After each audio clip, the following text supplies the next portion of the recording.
Did Kalakanta Prabhu come here? The ISKCON farm minister. He visited so many farms all over the world, but somehow he didn't make it here.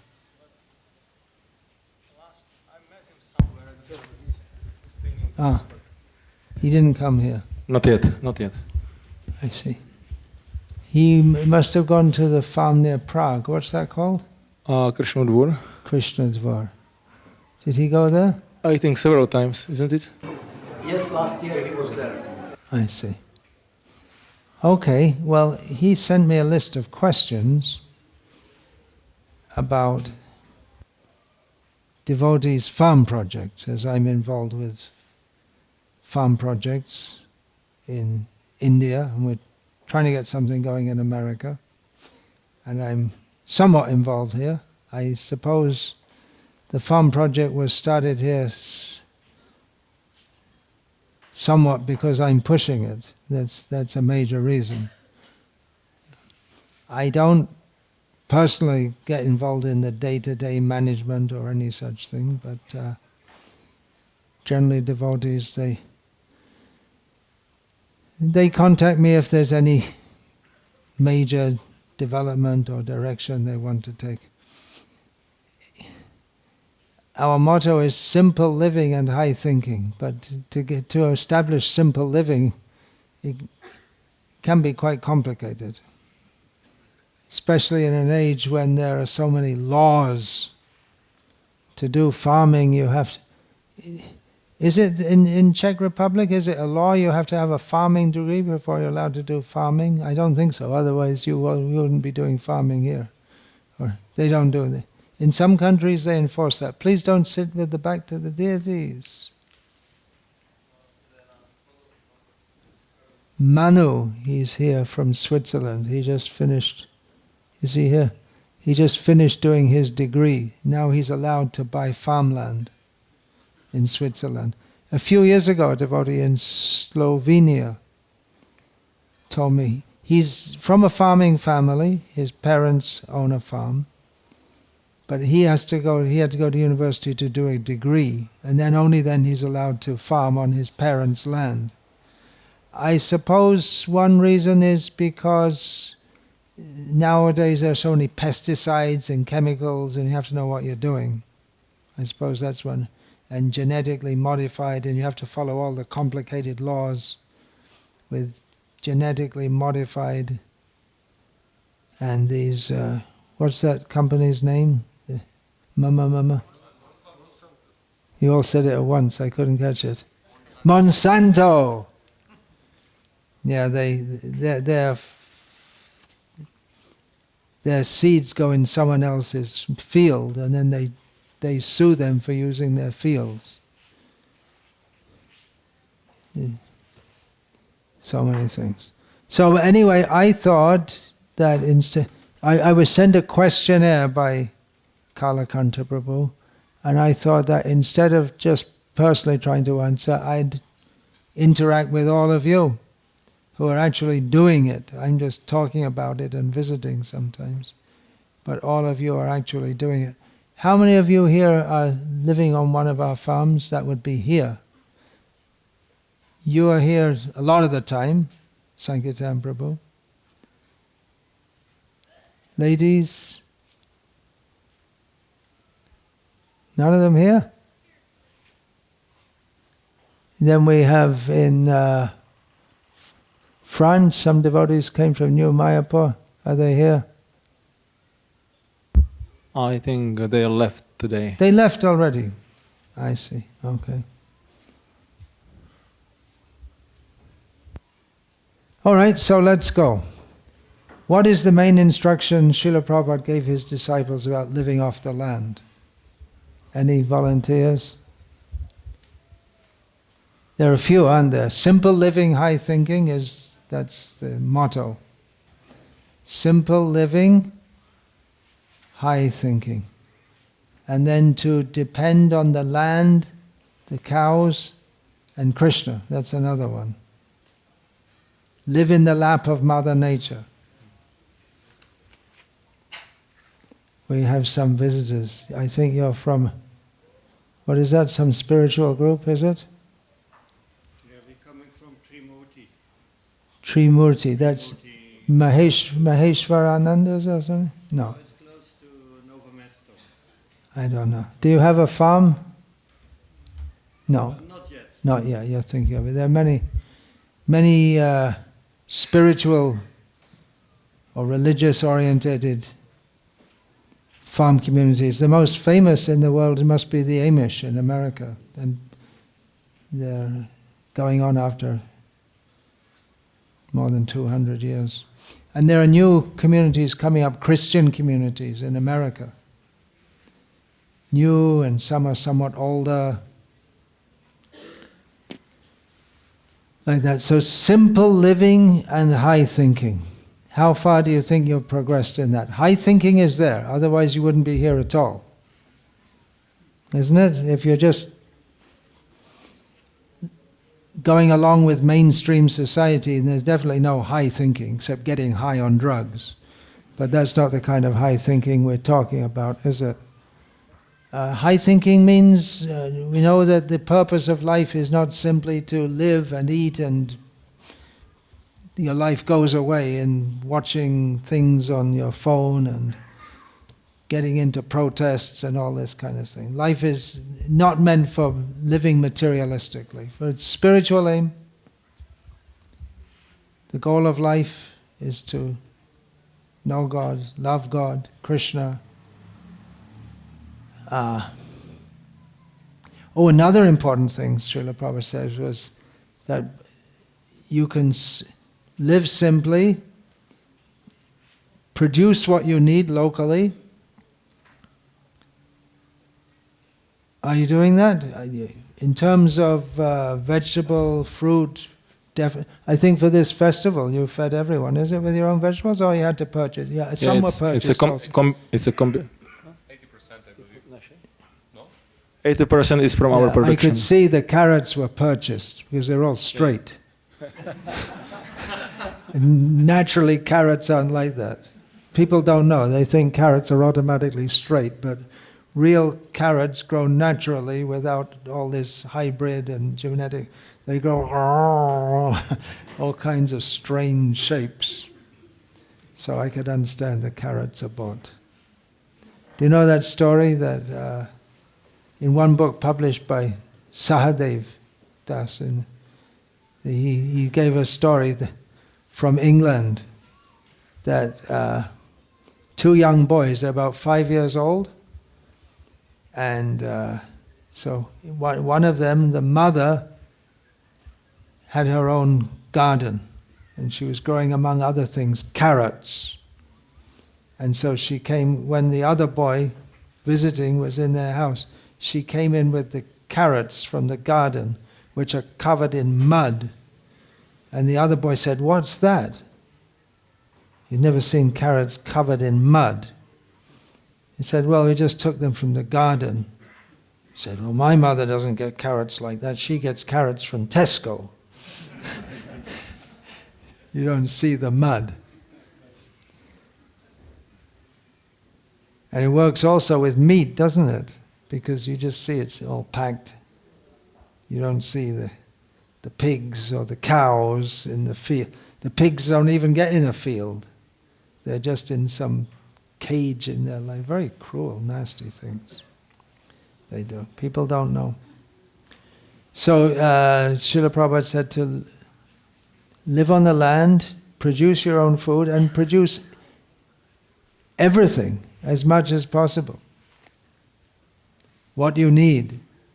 For lighting, you can use, what oil do you use? Do you purchase oil or you produce the oil yourself? Actually, we use it for what is the leftover from the restaurant.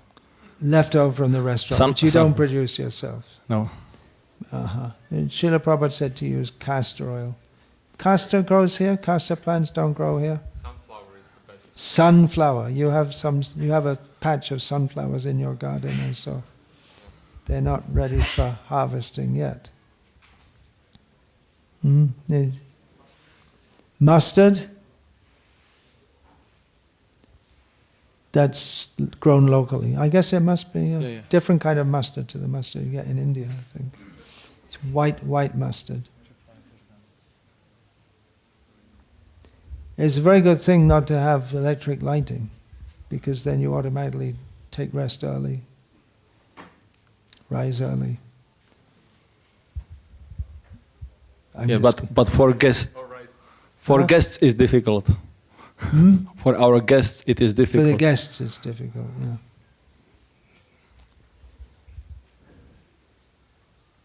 Yeah.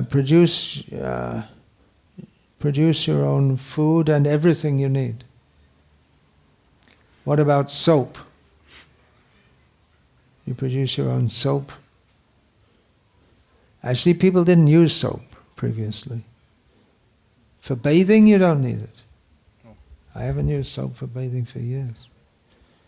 If you get a bit smelly, you can just put a little earth underneath your armpits, and that's all.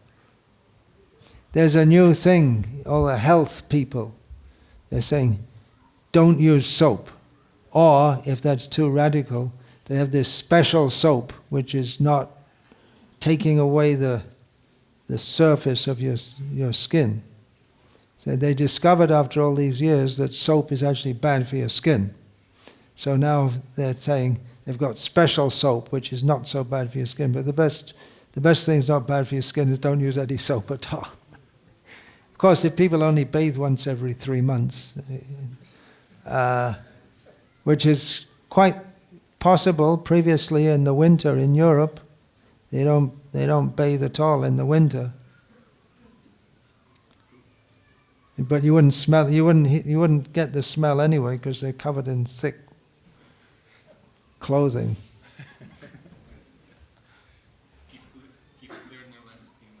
Huh? To keep cleanliness in cold climate, it's cold climate is very unpractical. The people here didn't really follow the cleanliness standards we have. Yeah. Warm countries are also in many ways suitable for cleanliness. It's difficult if you're high in the mountains, in Himalayas. For spiritual life in general, although the yogis are in the Himalayas, but the common people eat meat. In Tibet also, most people eat meat. Traditionally the monks didn't. Even in that climate, there's not much to eat up there. Okay, so simple living, high thinking, produce your own food. Oh, and simple living, and then don't work for anything that you don't need. Right? If you produce everything you need, what do you need? Cut down on your needs. What do we need? In modern society has produced so many things which we think we need, which we don't need, which people lived with for centuries, and there were no such things, but now people feel they need it. So the idea is that then you work less, and then you have more time for spiritual pursuits. So save time. Are you able to do that? Do you find you save time? I mean, not much. I mean, we can have everyday morning program that's there. Everyday morning program. So that's often more than the other devotees living in family life Definitely, can have. Yeah. So everyone attends, is it more or less? I mean, of course, small children makes it a little complicated Mothers for with mothers. young children may not be able to attend the whole program. But the amount of work which is here in the pioneering project is so high that it makes, if you want to make some significant development, you need many people. Then we need to work very hard, actually. But if you have many people, of course, many people, then work, it's but if you don't have many people, then. And also, when you're building new houses, that in itself is a big job. Yeah. That's because the whole establishment is not yet finished. In the winter, it's not so. Winters are better. Winters, there's less work and less time to work also. Yeah, less thing. You 12-month growing season here? No. I mean, we started with the greenhouse. Uh-huh. So it's like. But it snowed over for how long? Hard to. End of February, maximum. So yeah, we Start- started with the growing season with end of February. End of February, the growing season But it's starts. a greenhouse, so it's slowly. Yeah. They do not speak without anyone. Yeah, the whole idea is having Yes. recorded. Yeah. And in the winter we have more time for spiritual education, or for more time for reading, like that, because it's dark afternoon. Yeah. I mean, my opinion it will be a little bit different from Sankirtan Prabhu's opinion because he's the leader and Yeah. he see all this what we need to cover here or do all the work. But what is my experience is I believe the devotees who live in this community, that some of us we spend much more time with the reading and studying in the winter. Uh-huh. It's cold outside anyway. Yeah. The kids like the snow, right? It's good fun for them. Unfortunately, there is not much snow here. It usually right. melts because it's around 0, little above, so it's. Uh-huh. But snow is nice. Okay, let's go on to the second one. What are some of the strategies which favor building a community according to our founder Acharya? I'm not even sure what the question means. Strategy means you get some land and you live on it and grow food. It's not very complex, is it? Well, maybe there can be different approaches, like,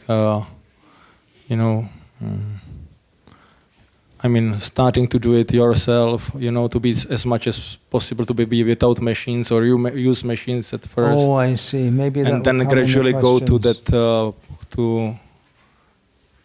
to that more self-sufficient stuff later. Yeah, have machines in the beginning.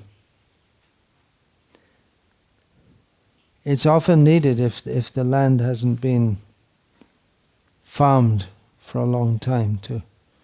You need some heavy ploughing in the beginning. I don't know if that counts here, but in India we find that. And then digging wells goes a lot quicker if you do it with modern machinery. Otherwise you're building houses with fairly basic tools. Oh, well, you must use power saws, is it or not? We use electricity for construction. Otherwise, we wouldn't be able. We are building this timber house. This is fully done till now by hand power, manpower. But still, some parts we would have do it for many years to finish it. Just in such a small number of. What about wood? You use a lot of firewood. Are you allowed to do you go in the forest and you're allowed? Do you have to have permission to cut? We get wood? permission and we pay some. It's very cheap. We cut it ourselves, and then we have to count and pay to the forester. It's government forest. See. And they tell you which trees you can yes, cut. or we take the already fallen down. Just cut them. And you use chainsaws? That we use chain for yeah, that we use it chainsaw. takes a long time. If you We tried it. That's too much. But once you make it into smaller logs, then you chop it by hand, is it? By for axis. For daily Yeah. use. That's by axis.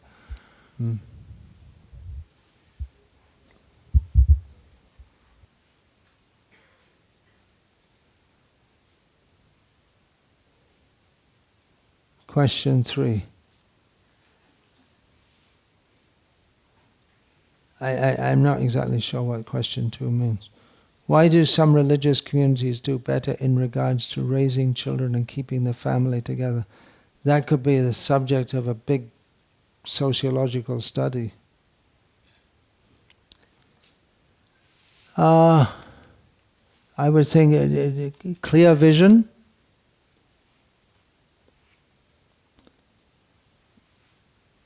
strong leadership, strong not just in the sense of dominant personality, but strong in human values, selfless leaders, like that. The system of organization may be different in different communities. There may be more democratic or top-down. Here it seems to be largely top-down. You're the boss, right? When the man over the road asked about selling his land, he asked, "Who's the boss?" And they all pointed to you.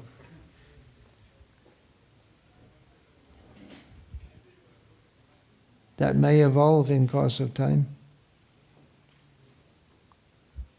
into a more democratic thing. What do you think? I'm not saying you necessarily have to, but I'm just... Yeah, both have their its own cons and benefits. Both Pros and cons, yeah. Traditional communities in India, it was very straightforward. Generation after generation, it would go on in the same way. But that's largely broken down now. But yeah, I would think a clear vision of what we want to do and good leadership for implementing that, which would mean good leadership systems also should be clear, where should be clear to everyone how the system of governance and management goes on. Of course, you only how many families do you have here? 6 couples. 6, so it's very small now. But when you get more and more, then because with 6 couples, then there's a lot of personal interaction and everyone knows everyone else. But even when you get up to, say, 20, you still know each other. When you get to 60, you still know each other, but not so much, and there'll be already some groups forming. And then you have to see where to go from there. But you don't, at the present time, you don't even see the day when you'll have 60 families here. The 6 families, they've been here practically since the beginning, isn't it? Not really. No? No, some moved out and some moved in. From the beginning, Dharani Dara is there practically. Then Muktakesha came and then others. I see. And others like Karnataka was here. Yeah, he is here and partially. Moved out but is connected. Yeah. Like that. Living close by. That would be a subject of a big study. Why do some religious communities do better in regards to raising children and keeping the family together? Keeping the family together, seems to be such a difficult thing in the present day, which just a few generations ago, family means family. That's it, family, and okay, you marry and then you just stay together and there's no question of anything else. But nowadays it's something else. This comes up in the next question. What is the importance of a clear social contract? Clear articulated intention for the group. Do you have that? Clear social contract? What does it mean, social contract? Well, it means putting in writing what are the obligations of the members and what they can expect. Just like, for instance, when we were starting community a few years ago, in India, one devotee asked that, okay, I'm joining, now I don't have any income, but when my daughters are to be married, then I have to give them jewelry. And where's the money going to come for that? I guess you don't think of things like that so much because you don't give jewelry, but it'd be nice to. And jewelry means gold. So questions arise like that. There are many, many questions. come up. Caring for elders. Still today in India, people have they feel the responsibility that I have my elderly parents, I have to look after them. They may not be devotees, or they may be devoted, but they're not prepared to live on the farm. So many questions like that arise. And that will come here also. Older people, how are you going to look after them when they're old and they can't work very much? That you have to consider also. That's very much needed. And questions arise about health issues.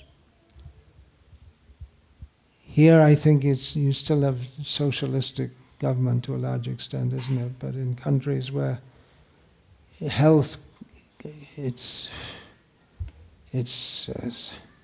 so expensive.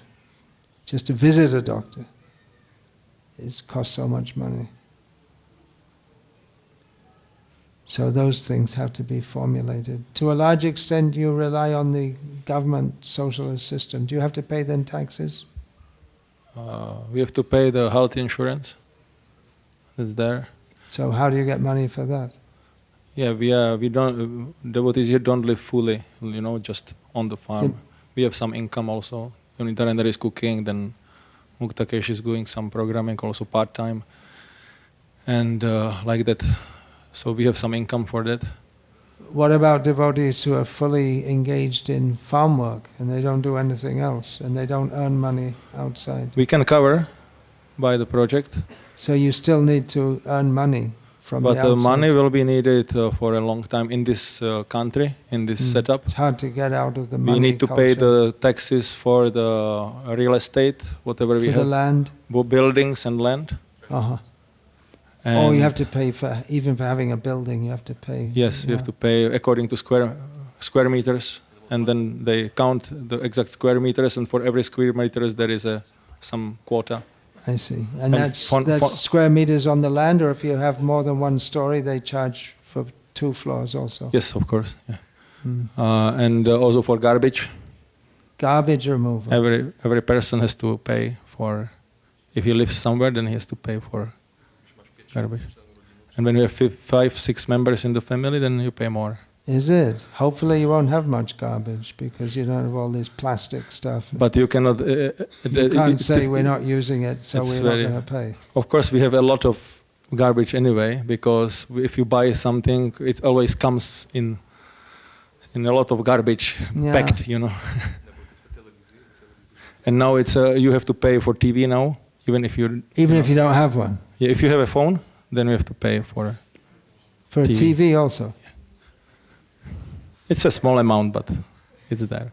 Yeah, it's a small amount for everything. Oh, one thing,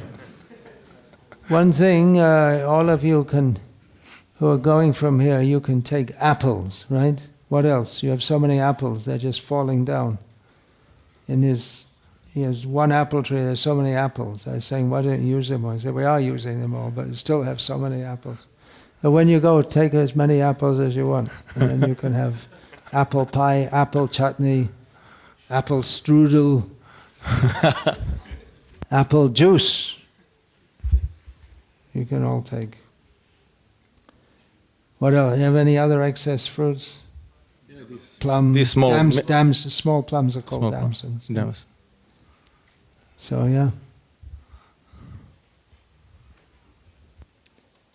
Mother Nature, by the grace of Father Krishna, gives.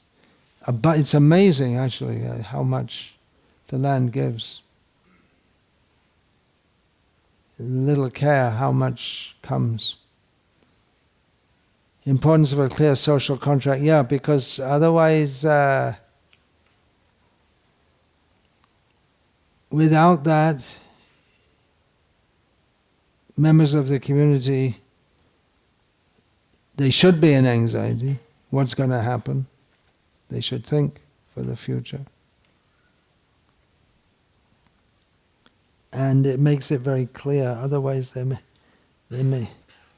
may be discontent later that I was on the farm for so many years and say for now for some reason or other, I have to go away, I have to look out for my elder parents or something like that. It may happen, and then I don't have anything, and what about my children's marriage and all this? There's so many things that may arise. So it would be good to consider all these things and put it in writing for everyone, and then anyone who joins, they understand what they're coming into. Yeah, we have to some extent, but it's under development all the time.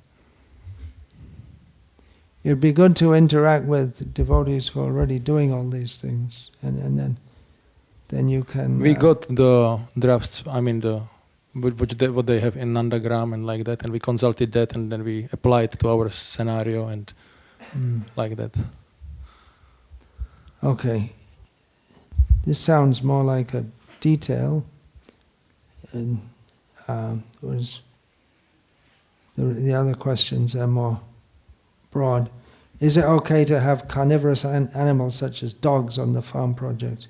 Such as dogs, that means dogs, isn't it? Well, there are cats also. Cats automatically, they're going to...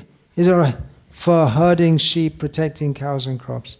Training a dog means feeding it meat. That's not necessary. Dogs can be vegetarian. So many dogs, vegetarian dogs. They get... Is it... You used to have a dog here? Do you still have a dog here? No, that moved away. He just ran away? No, he moved with Rukmini Raman. Oh, it was Rukmini Raman's dog. Yeah. I see. But the idea was to have a dog because it helped to protect the children. The idea is there to have a dog to be trained and protect the property, but the dog got never trained. So it was just running around. So now there is another dog, which is somewhere there down. You didn't see him yet.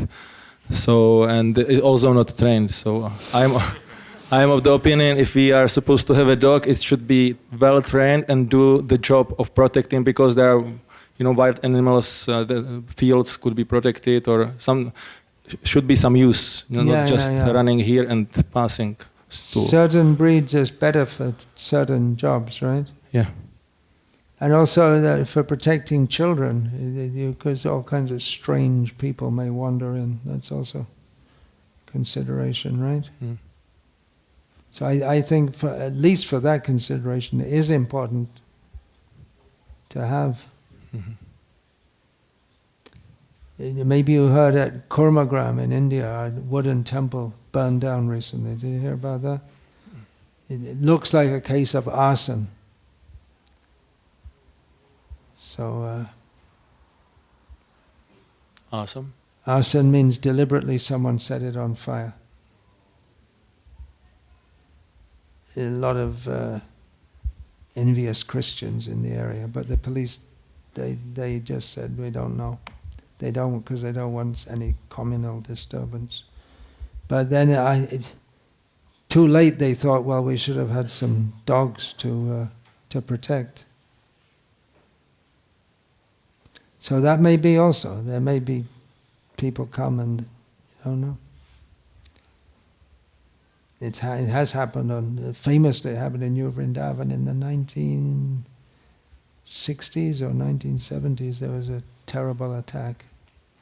And then Srila Prabhupada said you should get guns, which in America is easy to get. But yeah, people come, they almost killed the devotee. They were going to kill Kirtan and Swami. They put a gun to his head and everything. So Prabhupada told them, get guns. But you can't do that in this country, no? Not allowed to have guns. Only for hunting guns you can have. You could have also a gun. You can? You can own. Different rules than in America, but you could have. Easier to get a dog than gun. It's easier to get a dog than a gun. Yeah. Guns attract guns. It's also said. You might think about it, because if people know you have a gun, they're less likely to cause a disturbance. That's the philosophy in much of America. They say there's less crime in areas where people have guns. Yeah. Because people get the idea that You're allowed. If someone trespasses on your property, in many states you're just allowed to shoot them. Of course, it might not look so good if Hare Krishnas start shooting people, but we're not going to do that. But just realistically, these things have happened in the past, and they could happen in future also. Anyway, maybe you're not saying, but I think you should, for protection, something you should consider.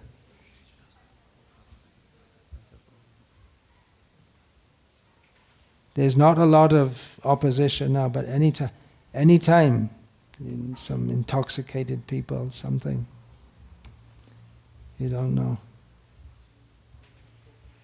This is just being realistic in this nasty world we live in.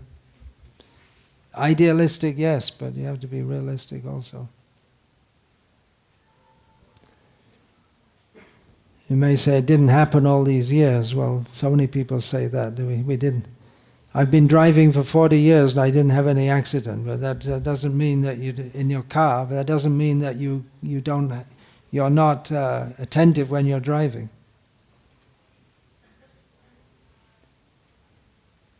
Anyway, it's something to consider, because if and when, Krishna forbids, something happens, then you start thinking about it afterwards.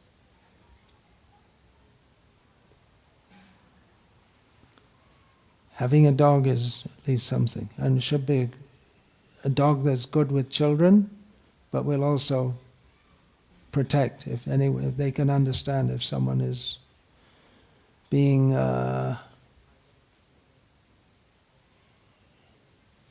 offensive or behaving improperly, especially for children, because nowadays children aren't safe anywhere practically. Just sit so you don't have your back to the deities. But you don't feed the dog meat, right? No, they get used to it. If they're from the beginning, what do you feed them? Bread and milk, like that? I don't know. I don't do it. Anyone know? Do you keep dogs in your community? Soya meat. You have to soak that and cook it. Is it?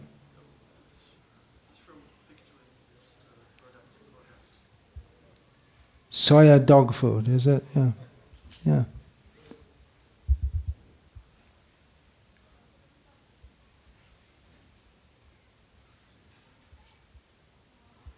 Why is it difficult for devotees to get a higher taste for simple living and higher thinking? Well, some get a taste.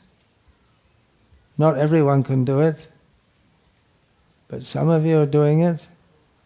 Depends on the individual, doesn't it?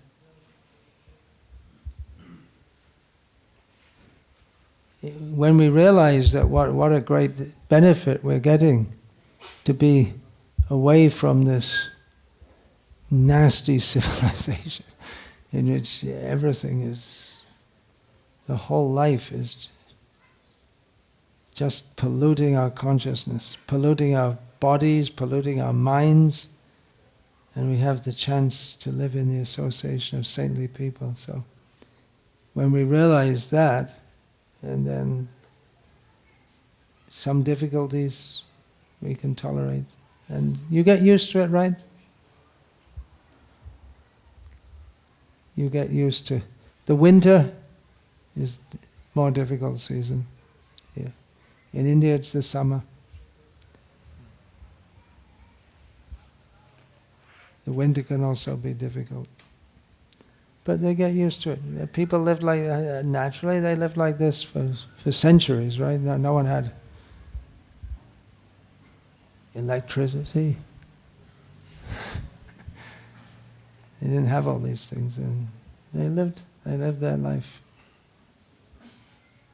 So it's a matter of understanding how we're using our human life.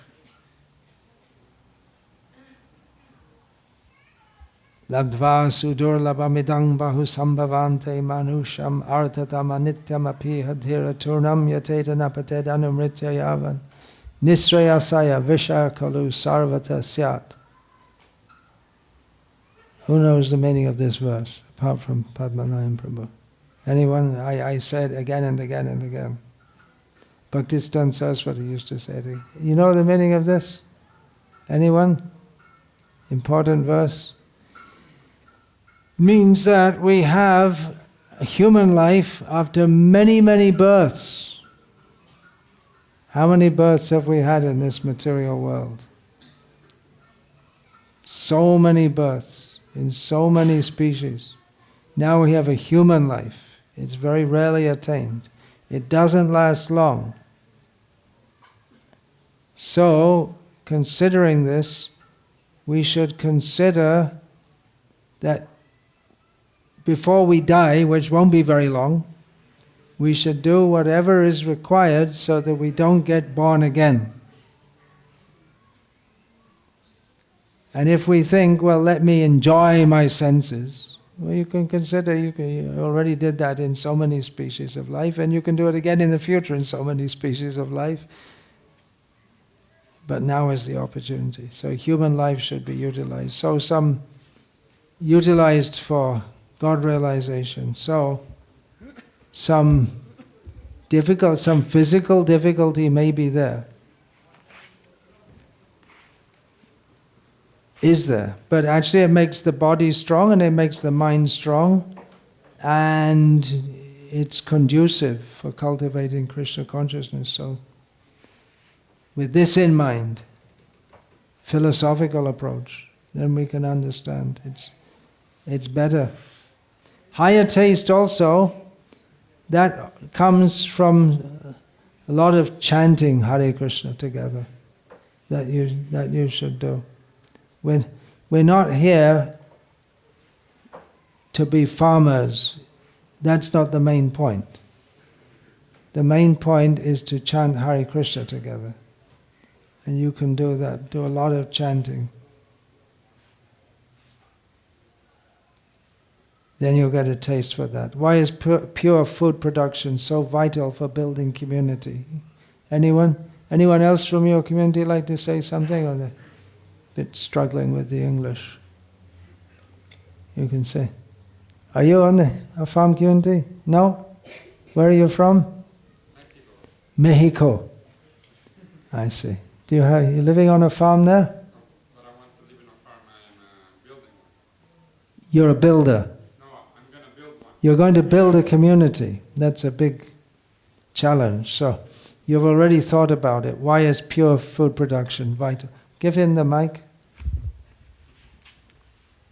What brings you here to this remote part of Central Europe? Krishna. Krishna. Krishna Yeah. brought you here. That's a good answer. Pure food production. Well, Vital for building community. mhm. Well, I guess it's the end of the beginning. Like if you want to get rid of slavery, which is the modern society, it's based on slavery, then one of the solutions is food production by yourself. Also, it's very contemplative. When you are producing your own food, you're connected with the earth. You can breathe pure air. You can embrace peace in an easier way. Yeah. So that way. Yeah, one thing you're cutting out from the money culture we say we're producing our own food, but actually Krishna produces the food. But we can be nimitta matra. That means we can be an instrument. We can facilitate that. Devotees think, when they think about cooking and offering prasad, I saw in a book, last year I saw a book by one of our Swamis. He said, when you're preparing food for Krishna, then it's a whole meditation, beginning from when you buy the food. Right? So it's beginning from when you prepare the land and you put the seeds, you cultivate the land. People presume that food means something you buy. So your meditation begins by buying the best food you can, but it begins by growing it. And there's so much more satisfaction, is there not, in growing food and offering it to Krishna than buying it? And the quality is going to be something different. Prema Bhakti Prada just told me that the prasadam here is always the best. That's a good compliment. He's been a devotee for 30 years? Approximately. Little more. So one reason is, it's not just, we say it should be cooked and offered with love, and that's the main thing, but it's also grown with love. Right? And as you're growing, you're thinking, we're going to offer this to Krishna. Always Krishna's giving, and we're going to offer it to Krishna. And when you produce grains together and it becomes a community effort, it requires of course in the modern age it's all by machine, but otherwise grain production is a community project, because you're preparing large pieces of land, and then you have to prepare the land, and then there's sowing, and with rice often you have to do irrigation, and then you have to do transplanting when the rice grows a little bit, and then you have to thin it out, and then harvesting is a group job also. And just like here, you have to do it in time. There's a saying in English, make hay while the sun shines, because you have to see when it's just ripe, and then you have to do it before the rain comes, and then otherwise it can all be spoiled. Months of work. So, and then everyone all together has to come. The whole village has to come.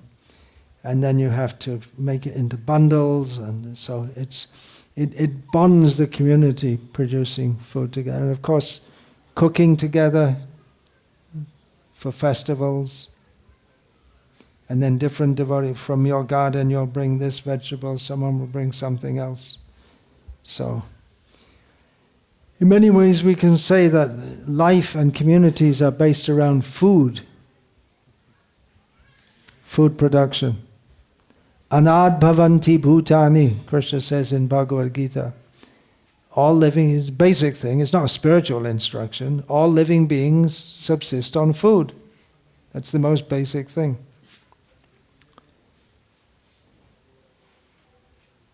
Not on money. You can't eat.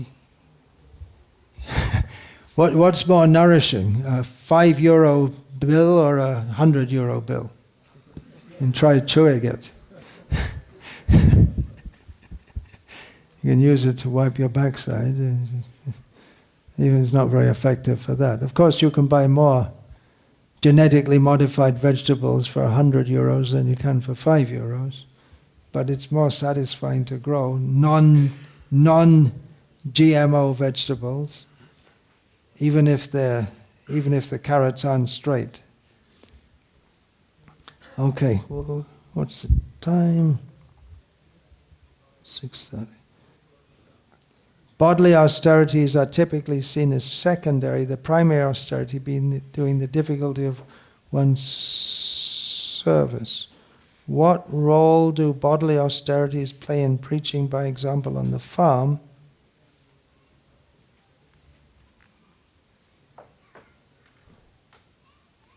Nothing.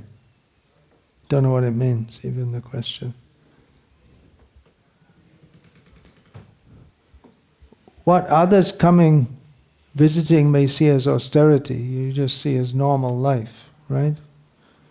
It's not an austerity to work in the field, it's just something you do, that's all. You don't see it as an austerity.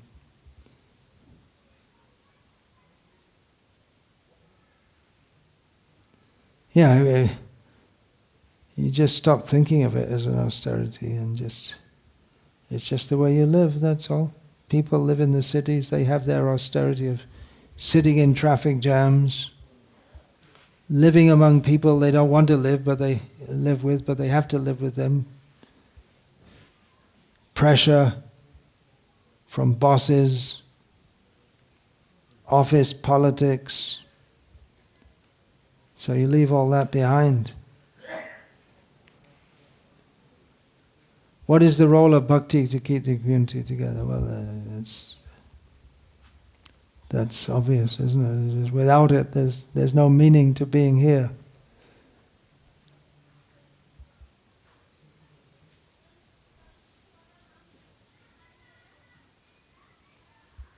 What are some typical issues that disrupt communities? Anyone?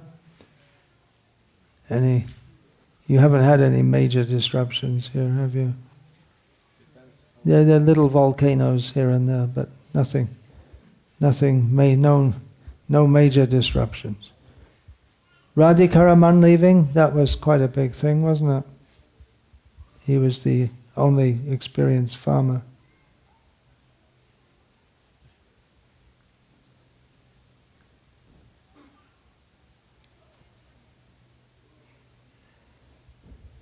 From my experience, what I've seen, it's when devotees don't fully have the spirit of selflessness, and they're thinking in terms of me and my family, our benefit, instead of looking to the group benefit.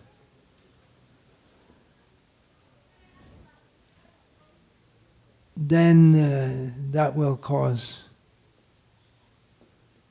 quarrel and bad feeling. Another thing is just typical Kali Yuga, the age of quarrel, misunderstandings. These things go on, even in spiritual communities. Is it not? Yes.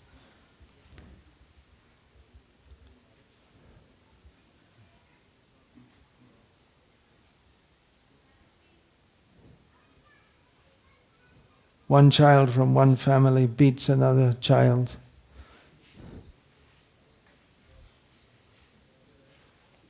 And that may turn the families, but that shouldn't. In a normal village, that shouldn't be an issue. In a normal village also, then all the children, they have their own parents, but all the parents are all parents to all the children. So it's like that. And the children, they run in and out of different houses, and those who are not the biological parents may also chastise the children of other parents if they're not behaving properly, and that's just accepted. That's what I see in a well-adjusted community. It's not so much family, individual consciousness as everyone is. It's all one big family. And within families there will be quarrels. But it shouldn't be major. Anyone to say about that? Community disruption. Anything you'd like to say about that? You have so many issues, I'm sure, in your communities also.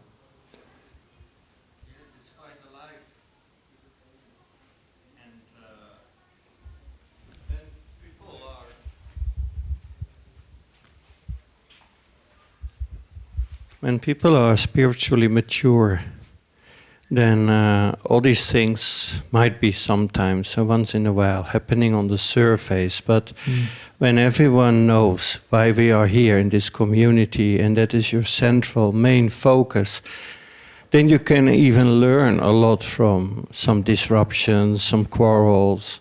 But they are all seen in the light of consciousness. Mm. These could be very big discussions, but we don't have some. Oh, this is a question specifically for me. What are some of the successful community projects you are guiding? What role simple living plays in these success stories? Well, I always say that I don't know if our projects are successful or not, because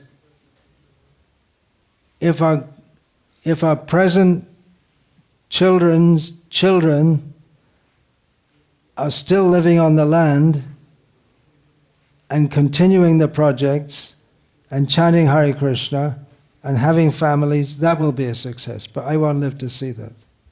We can't say the success now. Success, we can say after some generations.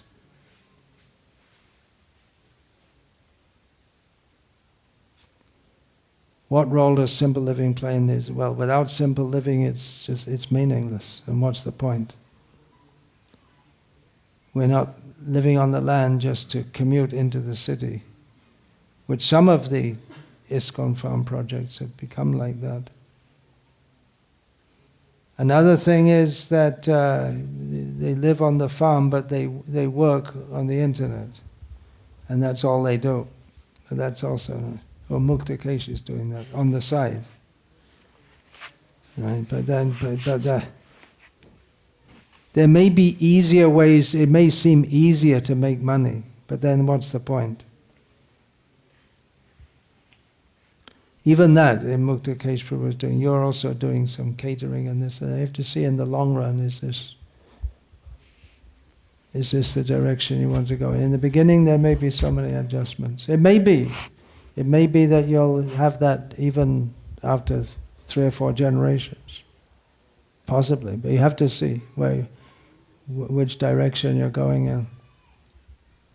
Yeah, then because the money will be needed, even for our dependence of the government and living in broader society. So either the income will be generated through some part-time engagements, or we grow some cash crops, which we can, or we do some crafts or something. Handicrafts is handicrafts. That's compatible with the making things and selling them. That's compatible with the whole ambience that we want to create, isn't it? You don't get many visitors here. You get some visitors. Usually we find that people, they want to buy something. You have some pottery or something. Usually visitors, they expect that we are growing for selling and also handcrafting. Pottery, handloom. That would be, if you have handloom, people will come and watch how you're doing or individual pottery like that. There's so many things can be developed.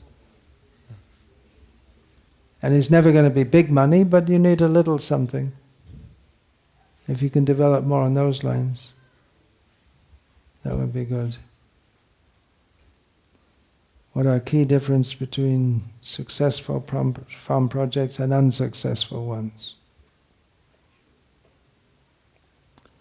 Yeah, I would think that we could say a farm project is really not very successful if they become urban in spirit. That the land is not utilized for producing food. If the land is just lying without being used, should be used. All of it should be. You can have grazing land also. If we can have the culture of having many cows, that would be good. But there are challenges in that also, as you know. It used to be all over Europe and India there was common grazing land, but they still have that? No. So then you have to buy more land when you get more cows. And you have to keep the bulls busy. Otherwise, you've seen at the Hungary farm, they just have a whole bunch of bulls running around doing nothing. But that's not a good economic model. And then the bulls become a burden. So the bull should be engaged in plowing, transporting.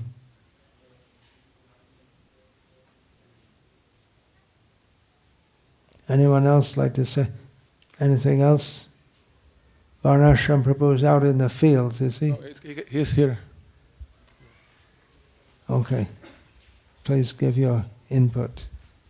After he's also been on the farm for how long? 25 years more? 30 years. 35. I very much appreciate your point that our devotees on the farm have to live on the land. Because it's a basic idea what we try to apply on Krishna's yard, on our farm.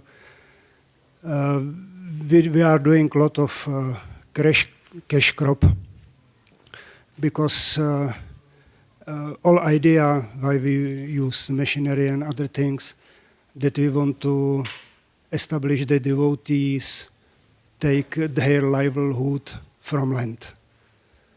So and I very much appreciate that you stress also that point that we have to organize farm that the devotees can live on the land. Mm. It becomes a vicious cycle when you use modern mechanized farming, because then you need less. Then you have less people, and you have to produce cash crops where you have less people. And the whole idea is when you get more people. Yeah. Right. The whole idea of having a farm community is to have more people living together and chanting Hare Krishna.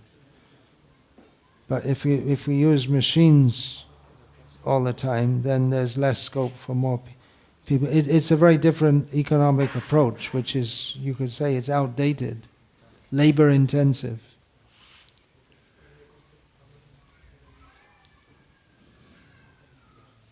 You have to see how it's economically possible. It may be hard to get that many devotees to work hard on the land also.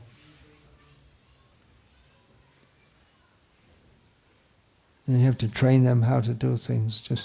Does anyone know how to cut grass with in English called a scythe? You know that? There's a big handle and then a very long blade. Do people still use that? You use it. Okay. But everyone else uses this horrible machine. Use both. Because we cannot manage everything. And if you have cows grazing, that keeps the grass trim also. You can learn many things from local farmers also. One thing, I was just in America, we were looking at some land we were wanting to purchase, and the present owners, they want to sell it and move to a smaller farm because they're older now and their children have moved away. The children are not farming anymore. So the cow, because it's southern United States, so it hardly gets cold there at all. And there's forest, so the cows, they just wander over the property. But he told me they keep donkeys also. And the donkeys protect the calves from coyotes, which is wild dogs. So that's something we learned. It's not applicable here. But you may have wolves here. Do you have any problem from wolves? No. So there are so many things that can be learned also. Pigs, you have a problem. Deer. You have to consider what to do. Wild pigs. What do you do about that? Very hard. Plant crops that they don't like. Oh, you don't like them either, huh?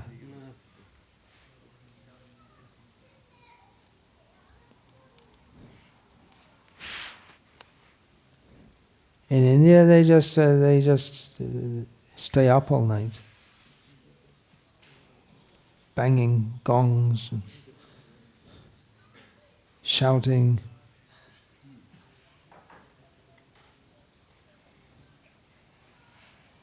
with flares. If they see pigs coming, they have some flares. You know, that is like fireworks, something like that. And they go away. It's a big thing, keeping pigs away.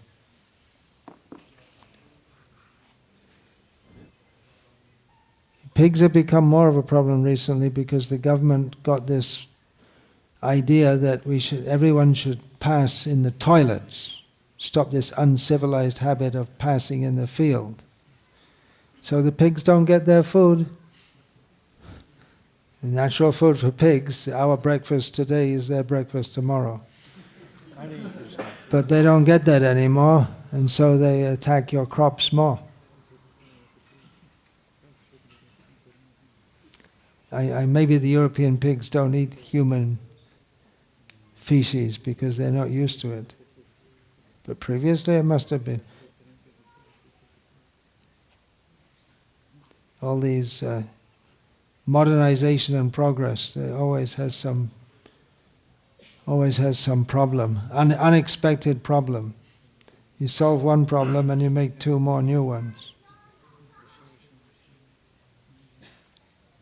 That's called progress. So what do you do for pigs? Fencing. Electric.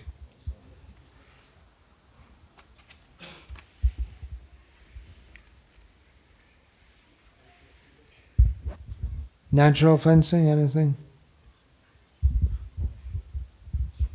There are some possibilities, probably to grow some trees. Takes time to grow. But it takes some time, You have to have very thick bushes. And they're strong, the pigs, and they're very determined. Yeah. You could also possibly feed them. Now they will have quite good Yeah. amount there. But the problem with that is they breed more and they keep on coming back more and That's more. the thing, that they are used to come just here behind the parking lot.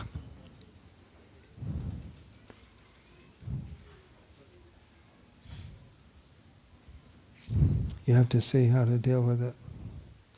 Can be devastating. You cultivate crops and you work hard for months and then come out one morning and it's all gone. Yeah. Rabbits. Rabbits. Slugs. Slugs. You know the solution for slugs, right?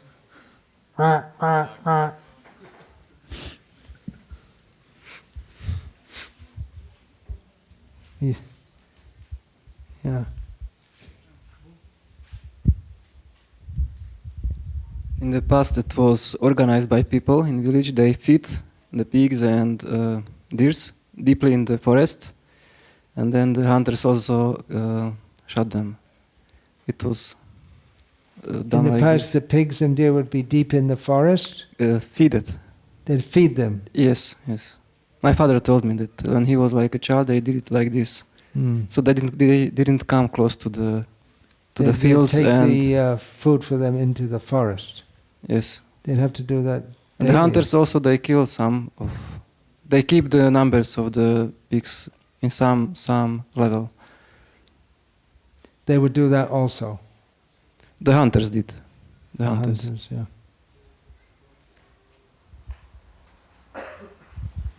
In this area, they're extremely overpopulated. In this Wild area. pigs, yeah, extremely. Pigs and deer, both. Rabbits, pigs. Rabbits. Everything. And that's a big problem. Is there less farming going on? Is that one reason why?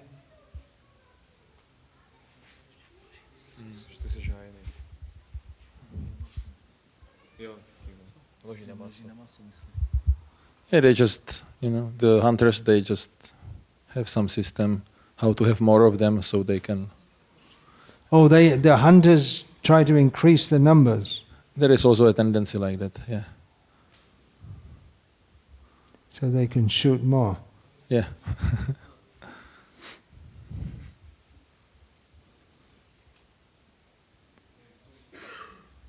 It's a tourist attraction. They invite people to come and shoot the deer.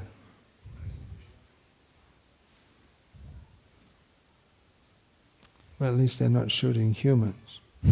Not yet. Not yet, yeah.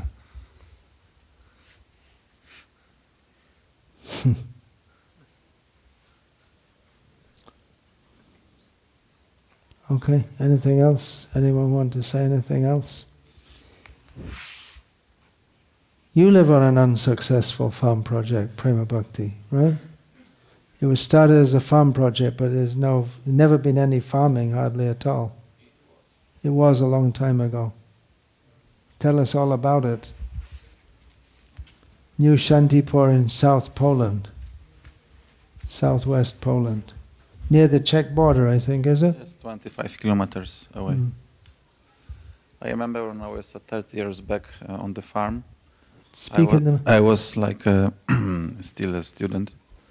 So we were like, there was a tractor, but cutting the grain. But I remember that we would collect the hay with the grain, just tied it up with the little rope, and then we had like a special. It was German machine from before Second World War, like a wooden one with the belts, you know, with them running. And it was doing the thing. The grain were coming out of the machine. And we still have cows, oxen. Who looks after the cows? We don't have full-time devotees. There is a devotee who has been living there for almost 30 years, Govardhan Lal Prabhu. He used to take. He has been taken. I see. His own personal cows. No. It's farm cows. Oh, well, that's some success if you've had cows for 30 years. Yes, we have ghee and butter, especially during summertime, and of course milk. We do sweets for deities from that milk. Good. And we have like 46 hectares of land, so we get paid by the European Union. So that's the main income. What do they pay you for? In European Union, they pay you if you cut the grass on the land. So I don't know. I don't understand that policy. But since when Poland joined the Union in 2004, it has been maintained from that money. Otherwise, it would be very difficult to maintain the place. That's not really ideal, is it? Yes. A lot of the problems in not being able to gel the community would be because of the broader problems in the ISKCON society, I guess. The part of the problem is that the land, because it's quite high in the mountains. Yeah. I asked once the Devamrita Swami who found the place in the 70s, and I asked him personally, why there in such a remote place? Because now it's a very attractive tourist place, very expensive to buy the land, is quite high prices. But I remember like 30 years back, it was like it cost next to nothing after the Eastern Bloc fell to pieces. Land was very cheap. He said to me that it is too hide against communists, because years before they didn't even clear the roads out of snow. It was like this big government snow. just didn't bother. No. So you'd be cut off for days on end. Yes. But no farming. The families have their own lands, and they grow quite something. Their families which they never buy anything from the store. Good. Well, in some ways it's successful then, but it's not a. There's no clear direction, but the fact that you're all still living there, so in that sense it's a success. And there's a temple. There was a big Panchtattva deity, so we keep to the standards set up. So the festivals and that's it's for, of course we have like daily puja. So it's not totally unsuccessful. We have the opportunity to attend Mangalarati every day. So that's the biggest opportunity of that place. spiritually. And then it's been there for about 40 years now? The devotees? That project has been there?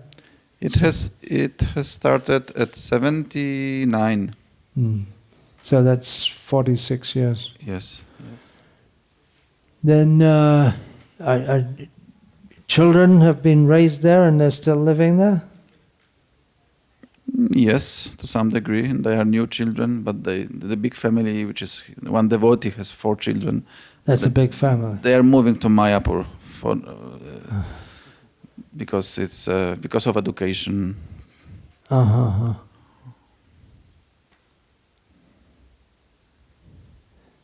That's a major consideration, isn't it? Education. Here you're sending the kids to the local school.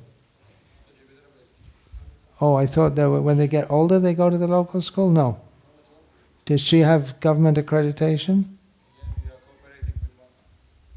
You need to speak in the mic so it gets recorded.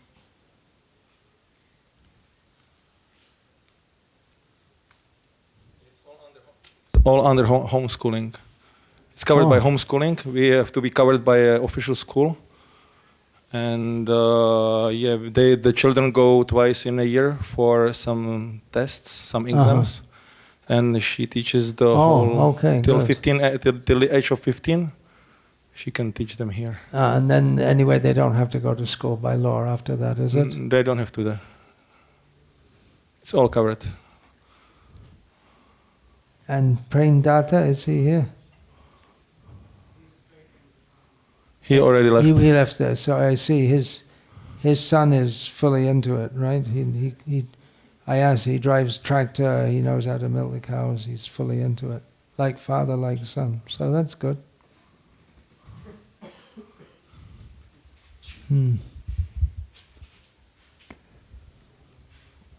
Okay, Hare Krishna. It's time to chant Hare Krishna and be happy. Almost.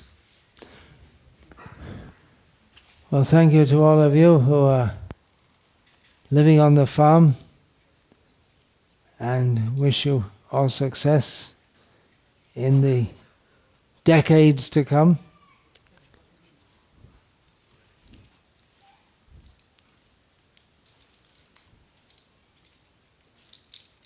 Gradually you can prepare your own clothing, everything. That's much bigger challenge than to grow your own food. The food is easy, but clothing, that's a challenge. You have to learn how to do it, that's all. Yeah. Local, you can use flax. Flax, yeah. Hemp. Thank you. Yeah, Okay. hemp. Okay.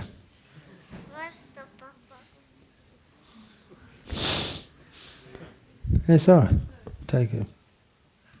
You want to give it? Okay, thank you.